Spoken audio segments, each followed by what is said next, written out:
Assalamualaikum warahmatullahi wabarakatuh. Perkenalkan, nama saya Aymar Hasan, NIM 20010404019, kelas TL2B. Di sini saya akan menjelaskan materi tentang trafo transmisi. Trafo atau transformator merupakan salah satu komponen yang diperlukan hampir dalam semua jenis rangkaian elektronika. Trafo adalah alat yang memindahkan tenaga listrik antar dua rangkaian listrik atau lebih melalui induksi elektromagnetik. Oleh karena itu, trafo atau transformator ini memiliki jenis-jenis trafo yang memiliki bentuk, struktur, kegunaan, dan fungsi yang berbeda-beda. Pada dasarnya, transformator ialah sebuah komponen yang terdiri dari lilitan tembaga yang disusun sedemikian rupa yang berfungsi untuk memindahkan daya pada lilitan primer pada lilitan sekunder yang dihasilkan dari fluks magnet bolak-balik yang menginduksikan gaya gerak listrik. Trafo dapat ditemukan pada sistem transmisi listrik, industri, dan berbagai peralatan elektronik seperti televisi, komputer, gadget, dan lain sebagainya. Semua trafo tersebut memiliki perbedaan dari segi bentuk dan ukuran, tetapi masih memiliki prinsip kerja yang sama. Mengenal jenis trafo atau transformator. Di sini ada tabel jenis-jenis trafo. Yang pertama, trafo step up dan step down. Kedua, trafo frekuensi. Ketiga, trafo switching. Keempat, auto transformator. Kelima, trafo isolasi. Keenam, trafo pulsa. Trafo step up, step down.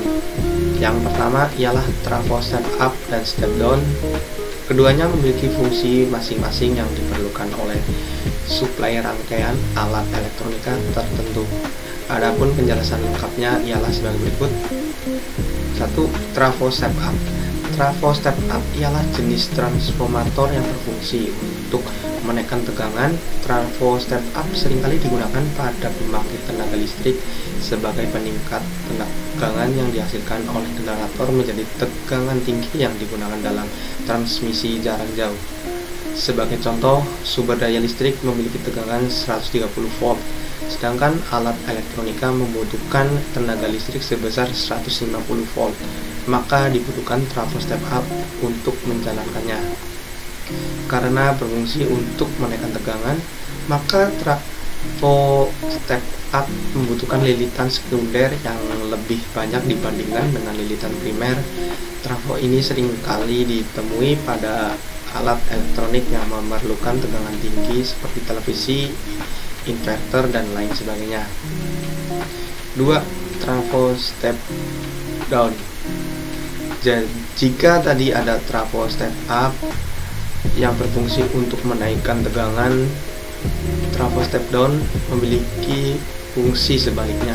Transformator step down berfungsi untuk menurunkan tegangan karena memiliki lilitan sekunder lebih sedikit ketimbang lilitan primer. Trafo ini juga dapat ditemui dengan mudah seperti pada adaptor AC DC. Selanjutnya, trafo frekuensi. Trafo frekuensi dapat dibagi menjadi 3 buah kelompok yang dapat dibedakan dari berapa besar frekuensi trafo tersebut berjalan. Adapun kelompok tersebut terdiri dari trafo frekuensi rendah, menengah, dan tinggi. Yang pertama, trafo frekuensi rendah.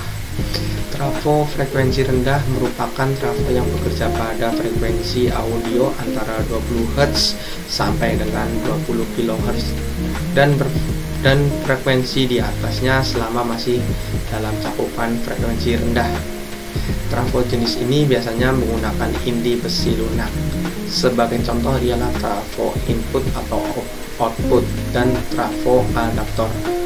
2. Trafo frekuensi menengah. Trafo ini seringkali disebut dengan nama trafo IF atau intermediate frekuensi yang banyak digunakan pada radio penerima AM/FM dan bekerja pada frekuensi kHz atau 10,7 MHz. Pada trafo ini sudah dapat lilitan primer dan sekunder yang sudah diparalel dengan sebuah kapasitor khusus yang menjadi sebuah rangkaian resonansi LC3 trafo frekuensi tinggi.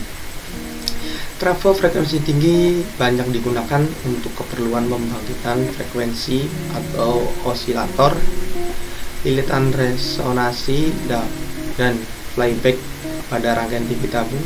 Trafo jenis ini seringkali disebut spool osilator. Sebuah lilitan osilator yang memiliki dua jenis, yaitu osilator Hartley dan osilator Coolpitch. Ketiga, trafo switching. Trafo switching merupakan salah satu komponen trafo yang digunakan untuk teknologi switching pada sebuah power supply. Power supply yang menggunakan sistem pembangkit frekuensi tinggi yang mempunyai efisiensi lebih baik daripada power supply yang menggunakan trafo dengan frekuensi rendah. Trafo jenis ini seringkali digunakan pada alat elektronika modern seperti printer, DVD player, power supply komputer, dan lain sebagainya. Keempat, autotransformator. Autotransformator merupakan jenis trafo yang hanya memiliki satu lilitan yang berlanjut secara listrik dengan sadapan tengah. Dalam trafo ini, sebagai lilitan primer juga merupakan lilitan sekunder. Fasa arus dalam lilitan sekunder selalu berlawanan dengan arus primer, sehingga untuk tarik daya yang sama lilitan sekunder bisa dibuat dengan kawat yang lebih tipis dibandingkan transformator biasa. 5. Trafo isolasi. Trafo isolasi merupakan jumlah lilitan yang sama antara lilitan sekunder dan lilitan primer, sehingga memiliki tegangan yang sama antara sekunder dan primer. Trafo ini digunakan untuk memisahkan peralatan atau beban listrik dari sumber listrik. Listrik dari sumber yang mengalir pada lilitan primer akan diinduksikan kepada lilitan sekunder yang dapat digunakan oleh peralatan-peralatan listrik. Semua trafo isolasi memiliki perbandingan jumlah lilitan yang sama, yaitu 1:1 antara lilitan primer dan sekunder. Keenam, trafo pulsa. Trafo pulsa merupakan transformator yang didesain khusus untuk mengeluarkan gelombang pulsa. Trafo ini biasanya menggunakan bahan yang cepat naik, sehingga ketika pada titik tertentu arus primer akan menghasilkan fluks magnet pada saat arus pada lilitan primer berbalik arah. Sekian dan terima kasih penjelasan dari saya tentang materi trafo transmisi. Apabila ada salah kata mohon dimaafkan. Wassalamualaikum warahmatullahi wabarakatuh.